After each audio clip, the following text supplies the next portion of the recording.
Hey, heute geht es um ein recht wichtiges Thema aus meiner Sicht. Ein Thema, was es mich direkt drängte zu machen. Deshalb komme ich hier relativ unvorbereitet. Habe mir nicht die Lippen geschminkt und so, wie sonst. Sondern ich habe hier ein bisschen was aufgeschrieben und werde das natürlich vortragen. Also zunächst mal, aus dem Spiritualismus wird ja klar, die Wahrheit gibt es nicht in der Einzahl, sondern in einem Universum, das aus Geist besteht, kann die Information jede Form annehmen. Der Gedanke kann jede Form haben und die Wahrheit ergibt sich wie in einem Universum, ein Vektor aus der Konstellation bestimmter Denkobjekte. Und daher kann die Wahrheit vieles sein. Das sei mal vorausgeschickt. Und das habe ich, glaube ich, auch schon ein paar Mal erwähnt. Aber es gibt natürlich nun eine Art und Weise, wie man die Wahrheit dann wieder verballhornen kann zu etwas, was im Grunde gar niemand mehr gebrauchen kann. Ich will das mal am Beispiel von Yin und Yang deutlich machen. Es gibt ja diese Dualität Mann und Frau und nun hat man mitbekommen, man könnte sagen auf spirituellem Weg, dass tatsächlich die Frauen in gewisser Weise zu Frauen werden, indem sie in der Gesellschaft als Frauen behandelt werden von klein auf. Also man gibt den Mädels, weil das wahrscheinlich auch ihr innerliches Drängen ist, eher Puppen zum Spielen und den Jungs eher Autos. Und nun haben sich Leute diese an sich in einem gewissen Sinn wahre Erkenntnis zunutze gemacht und sagen, es sei undefiniert. Es sei nicht klar, was Mann und Frau ist und man wisse das eigentlich überhaupt nicht. Dann wiederum wollen sie sich selbst widersprechend natürlich zum Beispiel die Frauen schützen. Vorher haben sie gesagt, sie wissen nicht, was das überhaupt ist. Dann wollen sie sich schützen und wollen sie fördern und so weiter und so weiter. Man kann also daran sehen, dass das im Grunde Wortsalat ist und gar nichts bedeutet und auch keinerlei Kraft hat und keine Logik.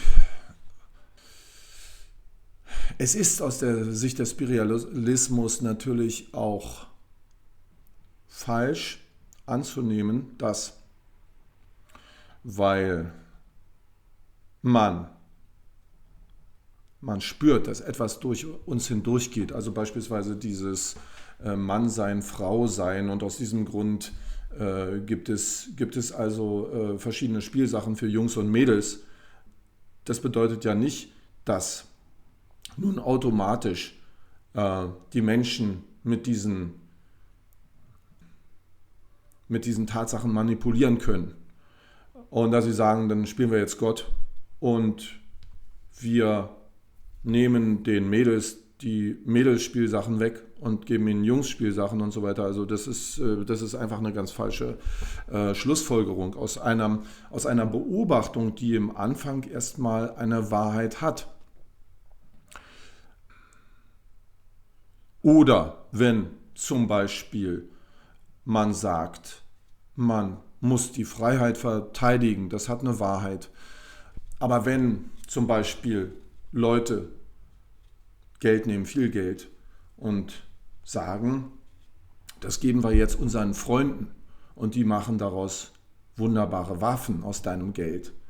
Und mit diesen Waffen können wir dann am anderen Ende der Welt anderen Leuten die Gedärme rausreißen. Und das nützt dir, indem deine Freiheit dadurch verteidigt wird. Das ist wieder so eine Verballhornung von etwas, das im Grunde wahr ist. Aber es hat in dem Zusammenhang keine Wahrheit. Ich sage ja immer, das Universum ist ein Bewusstsein und zugleich ist dein Bewusstsein ein Universum. Warum ist das so? Weil in deinem Bewusstsein alles ist, was du kennst. Und der Begriff Universum ist ja dass es ein All ist. Es ist das universell Ganze. Deshalb ist dein Bewusstsein ein Universum. Es ist aus spiritualistischer Sicht auch deshalb so, weil es die Materie in dem Sinn ja nicht gibt. Deshalb ist das Universum tatsächlich nicht aus Materie gemacht. Oder man stellt sich Materie anders vor als Produkt der Gedanken. Es hat auch wieder eine Wahrheit. Denn die Vorstellung von etwas ist es ja dann, was unsere Realität ist. Insofern komme ich wieder zurück auf die Tatsache, dass es nicht eine Wahrheit gibt, sondern viele. Aber nun kommt der Mensch als das Konkrete in die Welt. Er hat also nicht die Möglichkeit, alles zu sein. Und das ist auch nicht seine Aufgabe.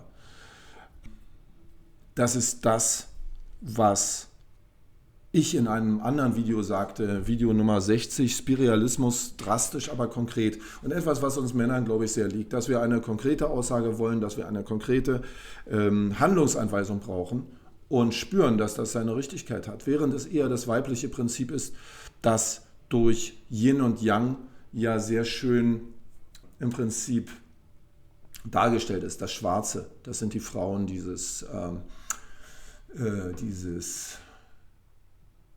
man könnte sagen, vielsagende, tiefe, alles sein Könnende. Ja, wenn du eine Dunkelheit vor dir hast, da kann alles drin sein. Und als Kind hat man da ein bisschen Angst, weil die Fantasie produziert Wirklichkeiten, die unangenehm sind, insbesondere wenn es dunkel ist. Aber wir Männer, als das helle Prinzip, das hat ja auch was Gutes, wollen konkret sein. Und wir sollen auch konkret sein.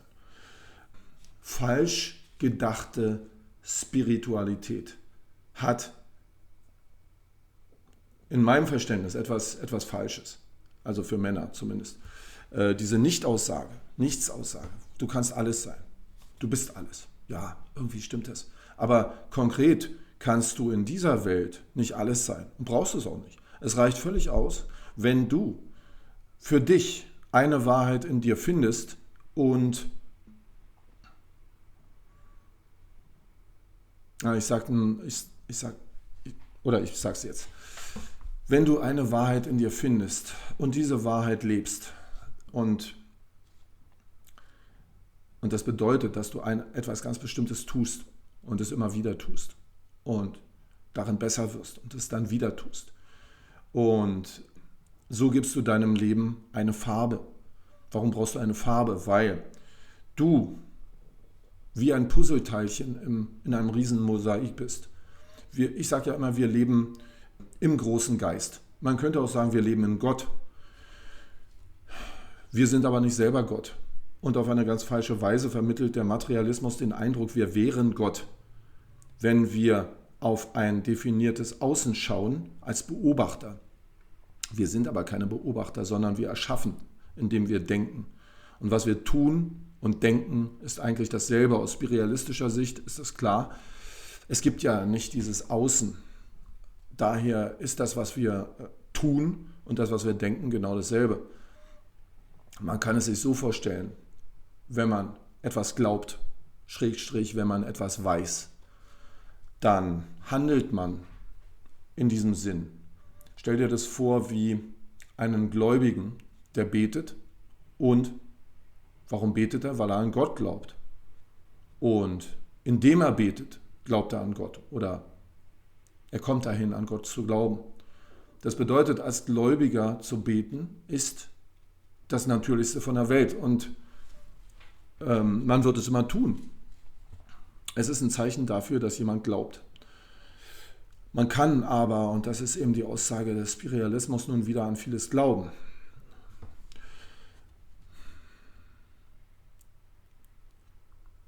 Gib deinem Leben eine Farbe. Ich weiß gar nicht, ob ich das gerade schon erwähnt habe, aber gib deinem Leben eine Farbe, deshalb, weil du ein Puzzleteilchen in einem großen Mosaik bist. Und anders als der Materialismus glaubt, bist du nicht derjenige, der das Mosaik beobachtet in seiner Gänze als Bild, sondern du bist selber eines dieser erschaffenen Puzzleteilchen. Und nun stell dir mal vor, dass alle Puzzleteilchen grau wären. Was käme dabei raus? Gar nichts. Und so ist es auch in deinem Leben, das im Grunde genommen wie so ein kleiner Kosmos ist, ein kleines Universum, aus dem sich andere, größere formen. Aber auch für dein Leben gilt, du kannst nicht alles sein, du kannst nicht alles glauben, du kannst nicht alles denken, das musst du auch gar nicht, sondern du musst eine bestimmte Struktur erschaffen in deinem Leben.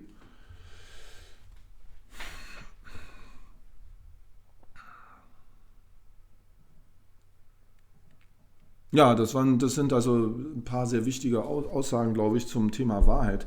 Also aus spiritualistischer Sicht, ich hab das hier noch als Grafik sozusagen aufgemalt, beziehungsweise mit einem Programm hergestellt und werde das kurz kommentieren. Eine Freundin sagte mir vor kurzem, und ich fand das eine sehr gute Bemerkung, dass manche Leute so sehr an die Wahrheit glauben oder dieses materielle Außen, an diese Definiertheit und dieses Absolute, dass sie die Wahrheit sehen wie ein Punkt. Und das führt dann dazu, dass manche an ihrer Wahrheit so sehr hängen, dass sie alles dafür tun würden und gar nicht anders denken können. Beispielsweise, wenn du mit deinem Auto irgendwo parkst, wo jemand anders dachte, dass er sein Auto hinstellt und der weiß nicht instinktiv, dass die Wahrheit, die er hat, immer auch nur relativ ist und dass andere eine andere Wahrheit haben, dann kann es sein, dass dir dieserjenige vielleicht ins Gesicht schlagen will oder dich erschießen will. Dann wieder kann die Wahrheit für Leute, die etwas spiritueller sind, etwas sein, was ich in diesem Bild darstelle, weiter gefasst. Und sie kann also vieles sein. Und für noch spirituellere Menschen, die wissen um die Relativität der Dinge, kann die Wahrheit auch das sein, was ich jetzt zeige. Das heißt, es kann etwas sehr, sehr weit gefasstes sein. Ihr seht auch, zugleich wird die Wahrheit immer dünner sozusagen. Sie wird ausgedünnt und verschwindet irgendwann. Und es gibt gar keine Wahrheit mehr. Das ist dann für mich dieses Unwirksame, was sozusagen in dieser Welt einfach unwirksam ist. Und übrigens, im Spiritualismus wird auch klar, und das stelle ich jetzt in dieser Grafik dar, dass die Wahrheiten vieles sein können.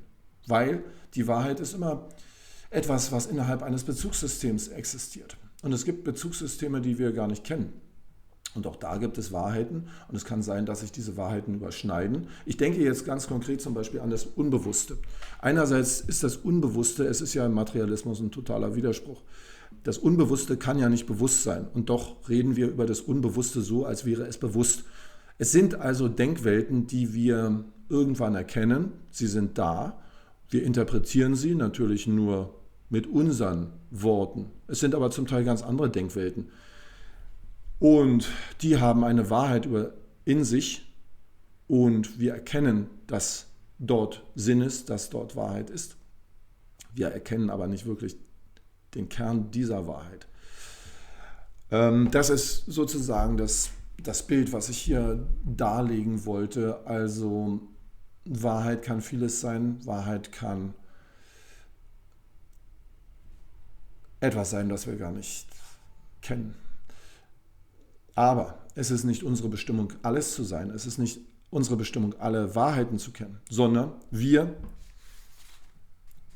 erschaffen eine bestimmte Wahrheit. Wir erschaffen eine bestimmte Farbe im Leben. Wir erschaffen damit das Gesamtbild. Ein Stückchen.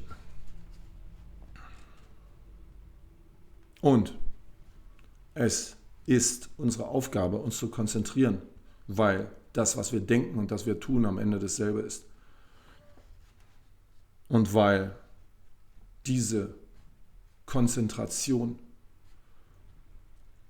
dazu führt, dass die Dinge sich materialisieren.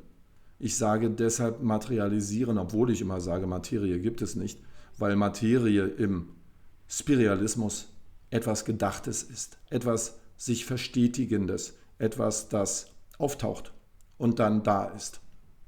Man könnte es auch als Gedanken bezeichnen, der immer und immer wieder gedacht wird. Lasst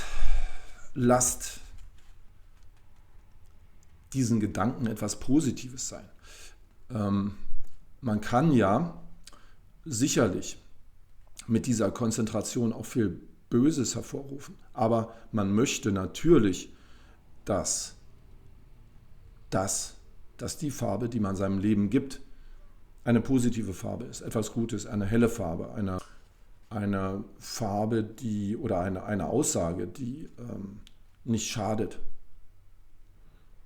die nicht die Logik zerstört, in der man sich bewegt.